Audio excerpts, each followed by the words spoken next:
Hi everyone, and Happy New Year, and welcome to the first Book Blast of 2022. I'm Nikki Gamble, and I'm looking forward to sharing some of my top picks of the children's books publishing in January. So come on, let's take a peek.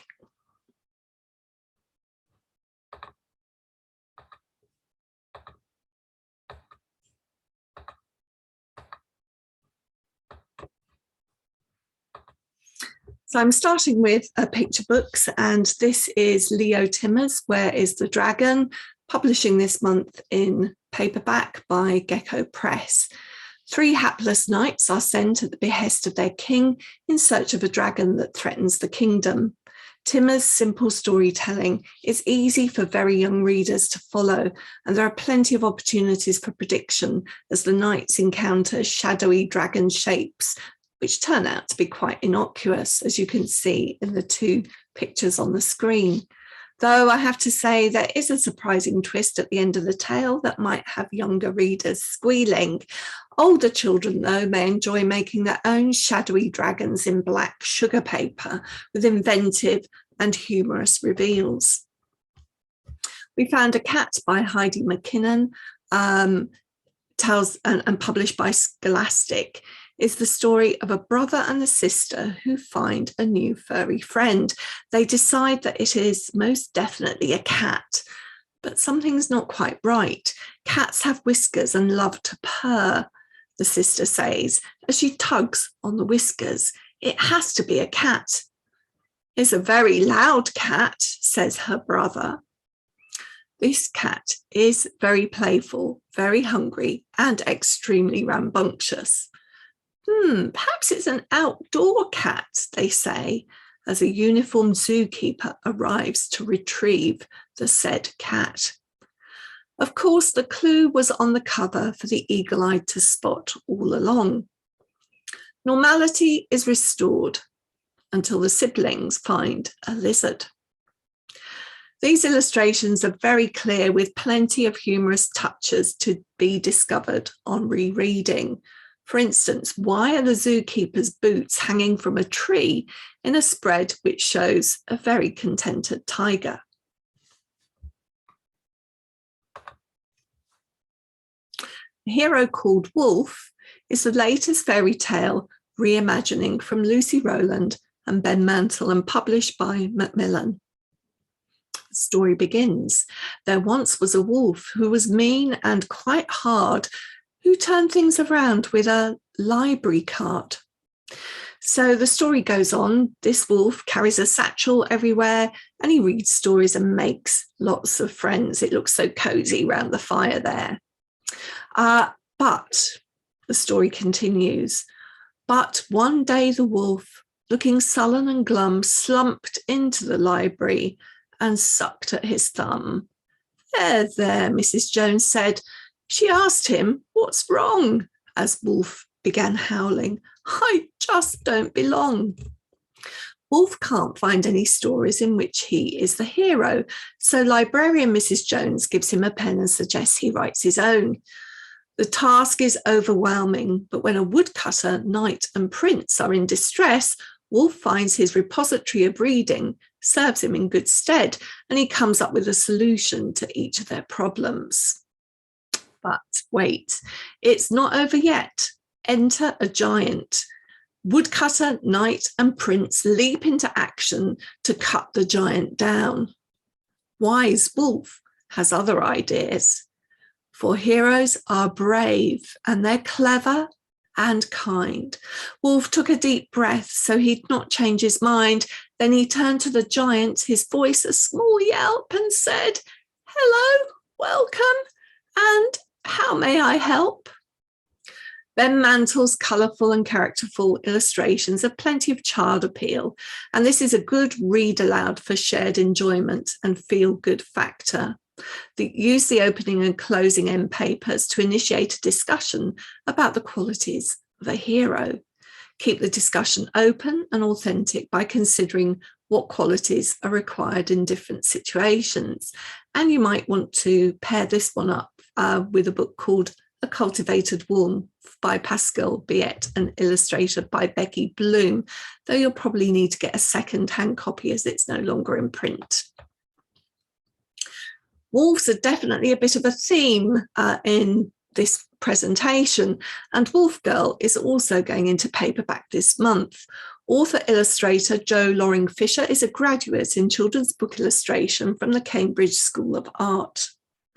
Sophie tries to fit in, but whenever she tries to talk, the words get stuck in her throat. But inside her den, Sophie is always happy. She could put on her wolf suit and imagine she was fierce like a wolf, fast like a wolf, strong like a wolf, and maybe a little bit brave like a wolf.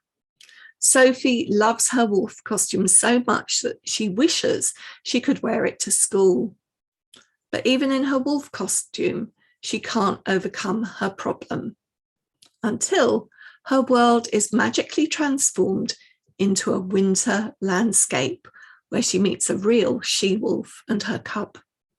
Sophie can practice being more wild with them, and when they're confronted by a fierce grizzly bear, Sophie steps up to give it its marching orders, until on reflection, she realizes that being kind is the bravest thing of all, not unlike the previous story. Light and shadow, quiet colours, muted greys, greens and browns. This is a tender story about overcoming shyness, making friends and finding your voice. An interesting point for discussion might be whether a person can put on a different persona by wearing a mask or costume, and whether that helps them to try out new behaviours and personalities. Max in Where the Wild Things Are is certainly rewilded by wearing his wolf suit, and I do wonder whether Jo Loring Fisher had this in mind when she wrote this story. A book that makes a connection with Wolf Girl is I Talk Like a River by Jordan Scott and illustrated by Sydney Smith. This is a highly regarded and poignant story going into paperback. It's about a young boy with a stammer. It explores his feelings and shows how important empathy is for all of us in helping us to find ways to lessen the stresses and tension of children who struggle with verbal communication. This is the beginning of the story. P is for the pine tree outside my bedroom window. C for the crow in its branches.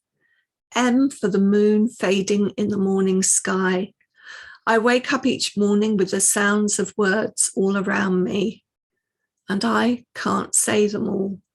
The P in pine tree grows roots inside my mouth and tangles my tongue. The C is a crow that sticks in the back of my throat.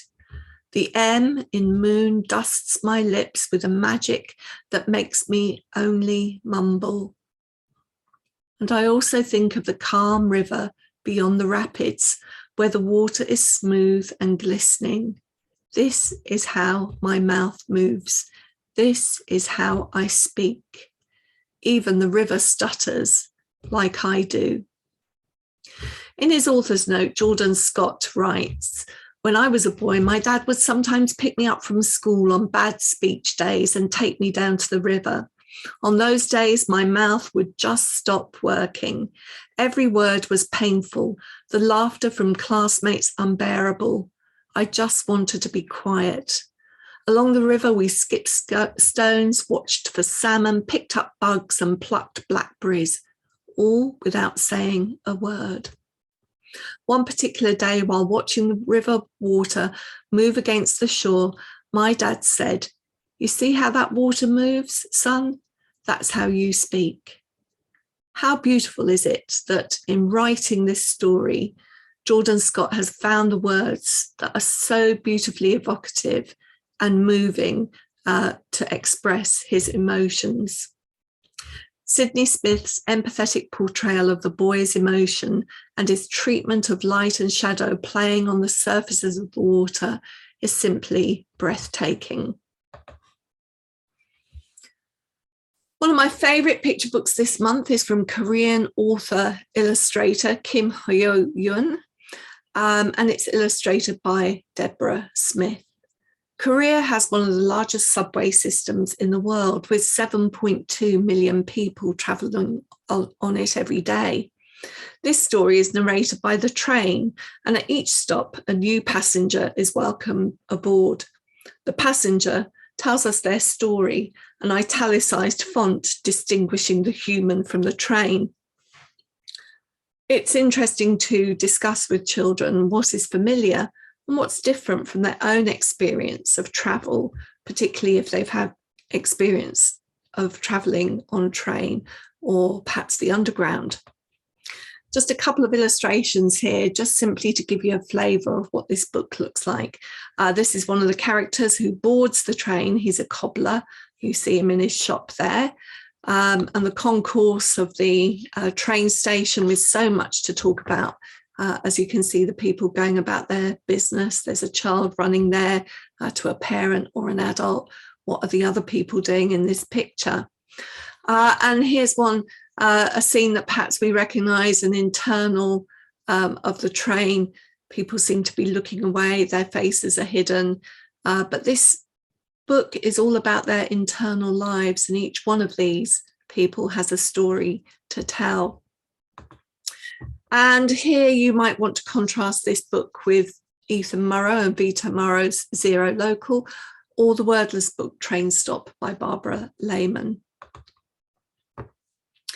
Our wordless book now, Anthony and the Gargoyle by US-Canadian writer Joe Ellen Bogart and illustrated by Slovenian Majo Kastelic. It's inspired in part by the author's visit to the Chimera Gallery at Notre Dame.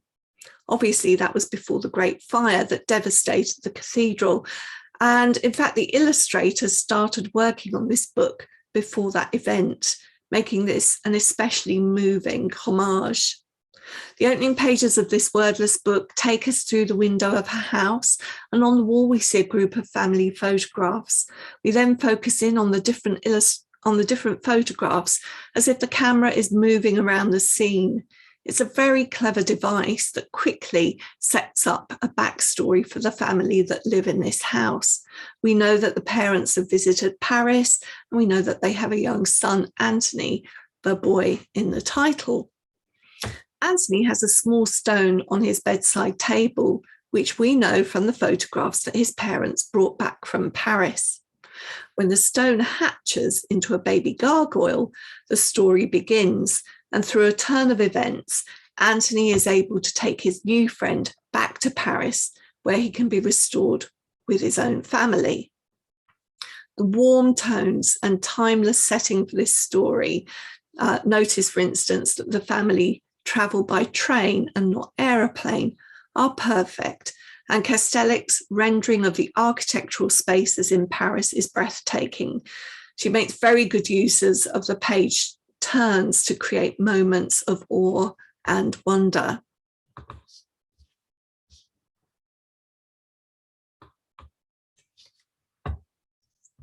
The Sad Ghost Club is a club for anyone who's ever felt sad or lost. You might actually have come across this on Instagram, even if you haven't yet seen these books. In the first book, a lonely ghost was angsting over whether to go to a party. Would going to a party be worse than being left out? At the party, the ghost finds another, Socks, and together they produce a poster looking for more ghosts to join their club. In book 2, things become more complicated when a new ghost, Rue, wants to join the club. Socks is worried that his friend will like Rue more than he likes him, and he can't find the energy to get out of bed or get involved. Deceptively simple, the books deal with finding your way through feelings of depression and alienation in a gentle, meditative exploration. Although simple to read, they are most appropriate for teen readers. Mike Falls Up by Candy Gourlay, illustrated by Carles Ballesteros. This is a story about Mike and his dog Bow Wow. They're relaxing in the chocolate hills when the ground begins to tremble, and the next moment, A gaping great hole opens up in the ground. Before Mike can stop him, Bow Wow jumps into the hole, and then a note starts to float up, and it says, "Party, come now, just fall up." There's no time to wonder what it means. Mike jumps in and falls into the most topsy-turvy of adventures. This story appears to be set in the Philippines, where Candy Gourlay was born. And there's a landscape of rice, paddy fields, and banana plantations. It's a madcap, glorious Technicolor story which celebrates the meeting of cultures. This is another title in Little Tiger's Colour Illustration series, which is a great series for newly independent readers, which I've mentioned before, so do check them out. Leonora Bolt, Secret Inventor, by Lucy Brandt and illustrated by Gladys Jose, is an exciting STEAM-focused debut. It's an ideal step for readers who've enjoyed the Questionnaires series by Andrea Beatty and David Roberts.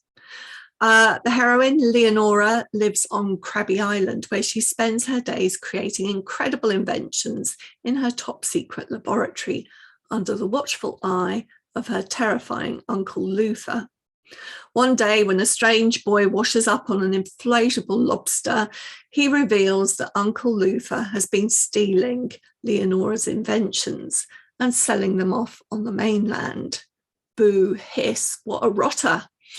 And so begins Leonora's quest to outwit her dastardly uncle with a new invention that will defeat him once and for all. I loved Leonora's lively voice. This is great fun for 7+, and there's a new story, Leonora Bolt, Deep Sea Calamity, coming later in June. The first Ada Twist book related to the TV series is out too, and this one is all about flight. Greta and the Ghost Hunters is the latest book from Sam Copeland, and I've really enjoyed all of his books. But so far, I'm going to stick my neck out and say that this one is my favourite to date. I kind of like the whole Addams Family vibe that's going on. This has a delicious cast of quirky characters from the eponymous Greta. The narrator tells us a little bit about her. He says, she's 10 years old, small and unimportant looking. You children all look the same to me. She is, though, the main character of this book, unfortunately. And why unfortunately? Because Greta Woebegone is rather dull. We also have Greta's 3-year-old brother, her father, William Woebegone. He's the bearded fella in the wheelchair with the pipe. Prosecco Woebegone, great name, with dyed purple hair, also smoking a pipe. And she's very much into her yoga crystals and chanting. And then there's Grandma Woebegone, who lives in the attic because we are told that is where old women live in stories, even though it's extremely impractical and dangerous to give them rooms at the top of so many rickety stairs. There are ghosts too, Grandpa, Percy, the plague victim, and Wolfgang. And the cat, who you can see at the front of the picture there, is aptly named Pussy Laminus. That's a brilliant word play.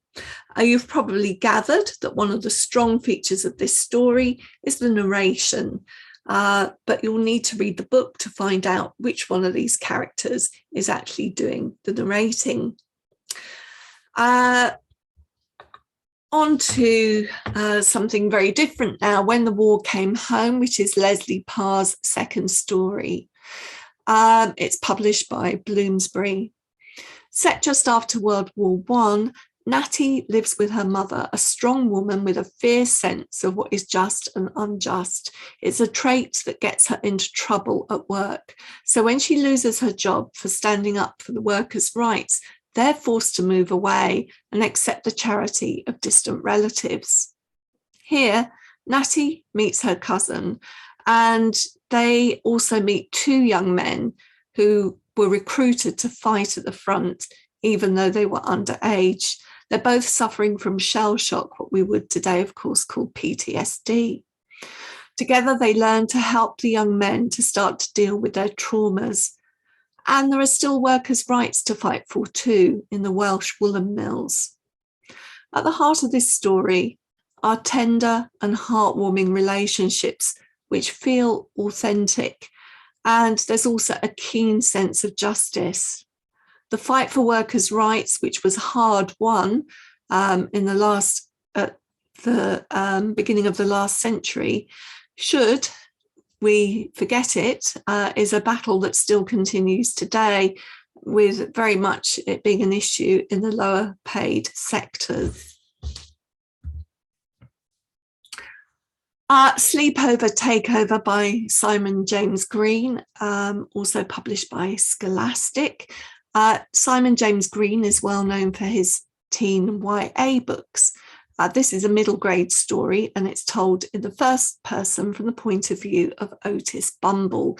He's a geeky 10-year-old shunned by the popular kids, but largely unbothered because he'd much rather be hanging around with his best friend Jagger. Otis and Jagger are inseparable, but they have widely different approaches to life. Otis is happy to stay in his comfort zone. Flamboyant Jagger is more confident about meeting the world head on. Enter the three Chloes. These are the popular girls who rule the school.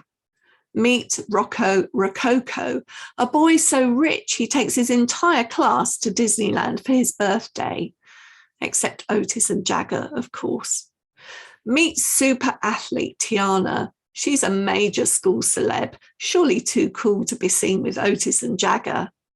Throw them together at the party of the year with a massive chocolate fountain and a stage hypnotist, and the result might not be what you expected. This is a story about making friends and about being brave enough to find them. It's about not judging on appearance and also recognizing that we may all be a little bit weird. This is going to be one of my top recommendations for year 6 going into year 7, along with Stephen Camden's Clipper winner, Everything All at Once. 2 very different books, but 2 serve that purpose so well. Lisa Thompson is one of my favourite authors. She manages to combine some pretty heavy issues, but always with a completely compelling story. The first line of this one reads, Aunt Lexi said that life with Dad was like living on a roller coaster. The roller coaster is a recurring motif throughout this book. 12-year-old Todd's father has bipolar disorder, and the roller coaster is the motif that reflects the ups and downs of their life. He's recovering from a period of depression, and he stops taking his medication. He insists on taking the children to a luxury hotel, the Paradise, where he remembered happy times with Todd's mum, now working overseas in Sierra Leone.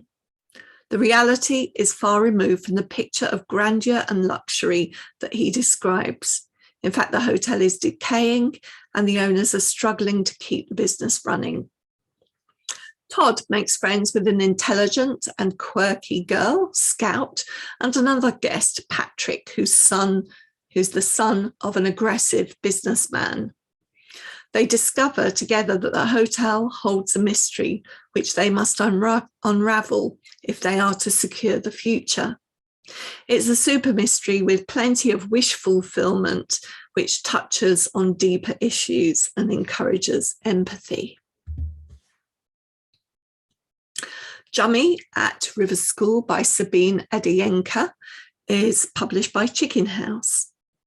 When you think about boarding schools, you probably have a particular image in mind. Mine draws on years of reading Bunty, but boarding schools have become increasingly popular in Nigeria. And this is what the debut writer Sabine Adienka is writing about and drawing on her own experience to do so. She sets her story at River School.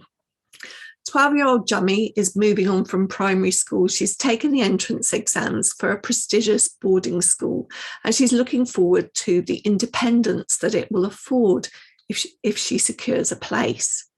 When she does and arrives at the school by the Shine River, It's everything that she dreamt of. There are midnight feasts and sport tournaments.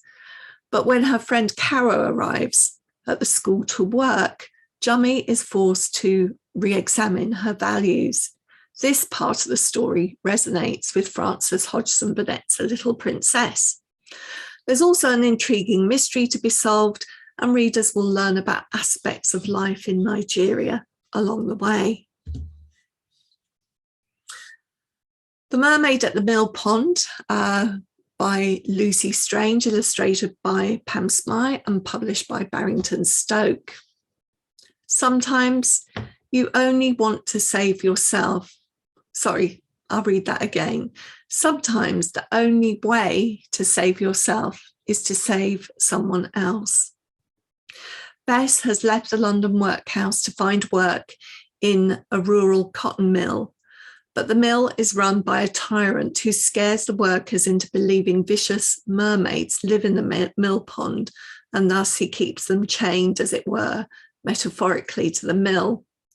She befriends Dot, a quiet, sickly girl, and when things become unbearable, they plot their escape together, and the mermaids may play a part in that.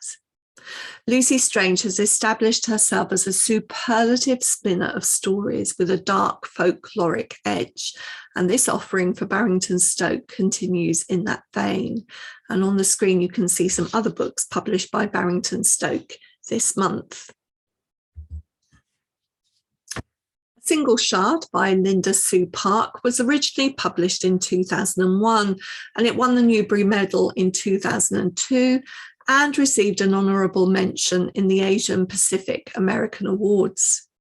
Set in 12th century Korea, A Single Shard tells the story of an orphan 10-year-old tree ear who lives with a rough and disabled potter tree man. They live on whatever food they can find that's discarded in the rubbish. Tree Ear's village is known for its beautiful pottery, and Tree Ear aspires to be like the great potter Min. One day, his curiosity gets the better of him, and he discovers a beautiful box that Min has made. But as he's looking at it, he's startled by the potter and he drops and breaks it. Thus, he is indebted to Min, and so Tree Ear undertakes to work for him for free. Then, when an emissary arrives from overseas, there are potential new opportunities for Tree Ear to prove his worth. This is a story about perseverance and resilience, about family and belonging, and also about the value of craft. Readers will also be rewarded with some insight into Korean art and history. One of the outstanding books published in January is The Blue Book of Nebo. The End. This is set in post-apocalyptic Wales, but this is as far from Mad Max as you can imagine. There are no marauding gangs here, ransoming water or fuel, or totting serious weaponry, though we do know that they exist somewhere off stage. Instead, we have a quiet story. Dylan, age 14, lives with his mum, Rowena, and little sister, Mona, and they live in their remote home. I'm just going to read you part of this story. It's with Dylan and Mam reflecting together. Tonight, when Mona was in bed, we sat on the roof of the lean-to because it's a clear night. You're enjoying the writing, said Mam. Dylan writes his thoughts in a notebook. And I wasn't sure whether it was a statement or question. Yeah, but I think something needs to be written about the end. It doesn't make sense otherwise, and I don't know enough about it. Mam nodded.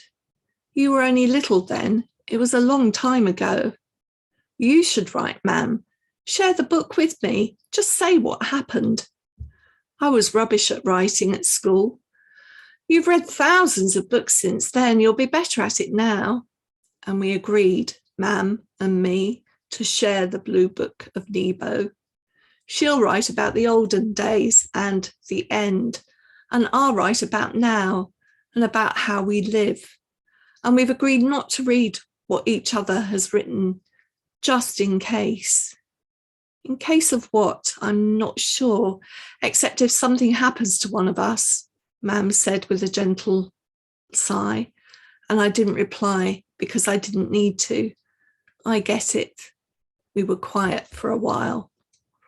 And so the diary writing begins. Rowena looks back regretfully to what she has lost, and Dylan is more present. He finds joy in creating food and sustaining the family.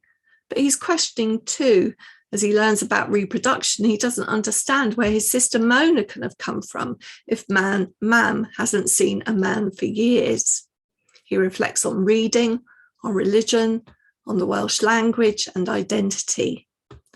This novella invites us to think about loss in a different way. Perhaps we have been blinded by progress to the important losses. Perhaps we can reclaim them without reaching the extremes of the end. In recent years, I've come to appreciate writing that is economical, that says only what it needs to say. Less is more. It leaves space for the reader to develop their own thoughts. Echo North is a beautiful reimagining of the fairy tale East of the Sun, West of the Moon, or Beauty and the Beast. Echo lives with her father and brother, and together they run the family bookshop. When Echo finds a wolf trapped in the forest, she sets it free, but she's scarred by the wolf, marked out. She is shunned by the townsfolk, and when her father remarries an avaricious woman, things worsen. The family falls into debt, and father sets out on a journey that will restore, he hopes, their fortunes. However, he goes missing, and Echo sets off to find him. In the frozen forest, she finds her father injured and close to death, but a strange talking wolf strikes a bargain.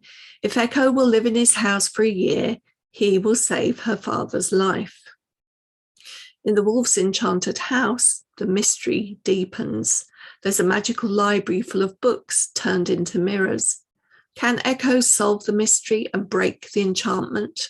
This is beautifully written and is one for the fans of Robin McKinley. You might also like these other versions, Northchild and Jackie Morris's East of the Sun, West of the Moon, which are also riffing off the same story. The Revelry by Catherine Webber is definitely one of my guilty pleasures this month. It's a new YA novel full of suspense. Bitsy and her friend Amy live in Ember Grove, a place steeped in the mystery of the Revelry. This is a mysterious party that takes place in the woods once a year, and only students graduating from high school can attend. Nobody speaks of it, and no one tells what goes on. Perhaps they can't even remember. Sometimes people go missing and sometimes people die. Amy contrives for her and Bitsy to attend a revelry 2 years before they're eligible. Dressed in togas, they set off into the forest as we readers shout, "Don't do it."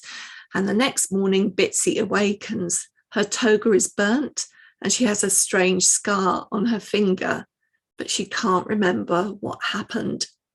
As her obsession grows, she seems to be cursed by the events of that night. This is a supernatural mystery, but at its core, an exploration of female friendship and how different people show friendship in different ways. The world of Ember Grove, it has to be said, would make an excellent Netflix series. Let's watch this space. A quick mention for these 4 books: Earn It, Spend It, Give It, Save It, which are delightful books for very young children from 3 upwards, all about learning the value of money. And I'm just going to give you a quick look at the insides of one of these books so that you can see how they're pitched with these very cute illustrations. It's never too you're never too young to learn about the value of money. And I love that this is not just about saving, it's having thoughtful decisions about when you want to spend your money, when you might want to give to charity, when you want to save it, how you can earn it. So a nice little set of books. Above and Below, Dusk Till Dawn, is the latest in this series, and this time it takes us into the nocturnal world. It's good to have another high quality book about nighttime creatures, and you may well want to check out the collection of nocturnal animal books that we have on Best Books for School. I'll put the links below the presentation. I'm not generally a fan of mindfulness and well-being books, which usually feel like books that adults think children need and should be reading, but this one works for me. At 9 years of age, I would have enjoyed the practical and creative activities in this very attractively presented book from Dorling Kindersley. It includes things like journaling, scrapbooking, as well as practical things about how to organise your room and the importance of plants and ideas on growing plants, for example. This book is all about the science of geology. It's very lively and well presented. It talks about what geology is, and then other topics that are covered include the types of rock cycle, earth structure. We get some introductory biographical information about geologists that we might not have heard of. Florence Bascom, for one. You learn about geology in your phone. You learn about plankton and how that is transformed into plastic. So lots and lots of interesting information here, as I say, in this very lively presentation. And this is one book in the Everyday STEM series. Tony Bradman's Viking Boy is a real staple in primary schools amongst those that are studying the Vikings. And Tony is a Viking enthusiast. This comes across in his new non-fiction book, which accompanies Viking Boy. Told partly in Gunnar's voice and partly as third person, we are guided through the Viking realm. It's undoubtedly going to be very popular with classes studying the Vikings. Talking history, I love the premise for this book. Speech makers who have influenced the course of history. Consideration has been given to balanced representation, as you can see from the list of subjects. 2 spreads are devoted to each speaker, which provide context and some biographical detail. There's also an excerpt from the speech and some analytical commentary. For instance, a section devoted to Aboriginal campaigner Pearl Gibbs looks at the history of the Aboriginal people in Australia, the invasion and settlement by Europeans.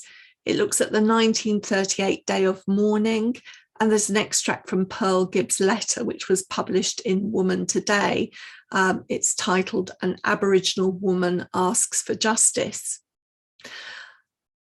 All of that I loved, but I have to admit I found the design a bit distracting, and some of the text was small and might be difficult for some readers.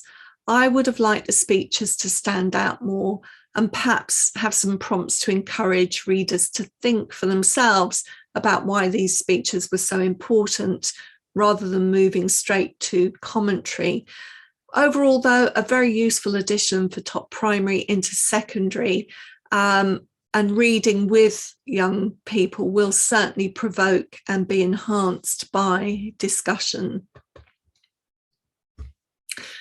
Breaking news. This book sets out to allay children's fears about bad news, equipping them with questions to decide whether the news is trustworthy.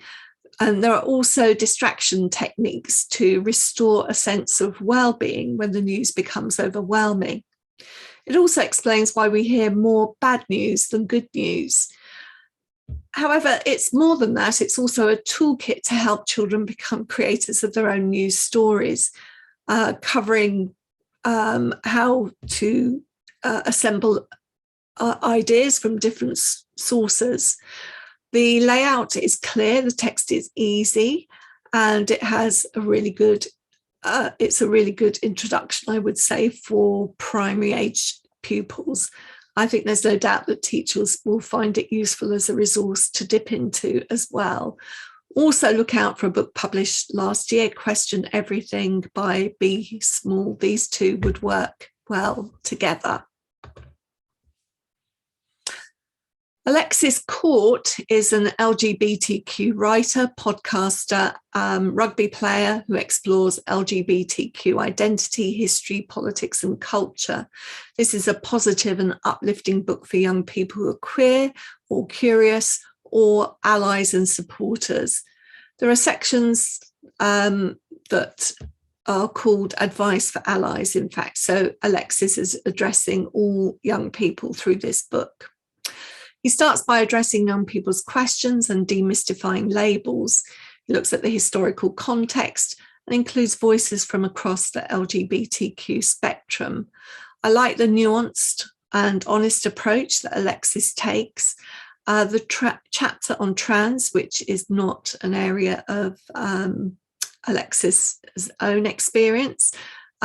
So he has invited 2 trans women to write that chapter, and it's beautifully conveyed through a conversation between 2 trans women. It's warm and informative, touches of humour.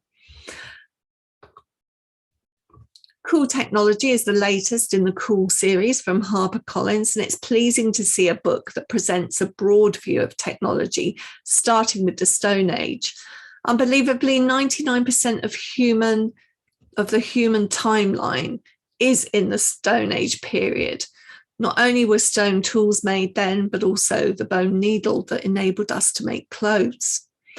There's an excellent choice of topics in this book, and the inventors chosen to illustrate the technologies that have made the biggest differences to our lives. The book includes practical activities too, but these felt a little bit young to me in comparison with the 9+ content. Overall, though, a very welcome addition. And finally, poetry. Razzmatazz, Roger Stevens has just published his collection of favourite poems. This book reminds me of the kind of poetry book that I really enjoyed when I was 9 years old. And my dad would often buy me a poetry book when I went to stay with my grandparents over the long summer holiday while my parents were working. Poems that you can read yourself, that you can read again, a lot of humour, but also with touches of other emotions too, including loss and grief. So a nice one to add to your poetry bookshelf. And that's it for this month. I hope that you found something there that you'll enjoy, and I hope to see you again at the next Book Blast in February. Just to remind you that if you are able to join the live session, then obviously you get an opportunity to win the complete set of books, and there may even be some smaller prizes to be won as well. So thanks very much for joining me, and happy reading until I see you next time. Goodbye.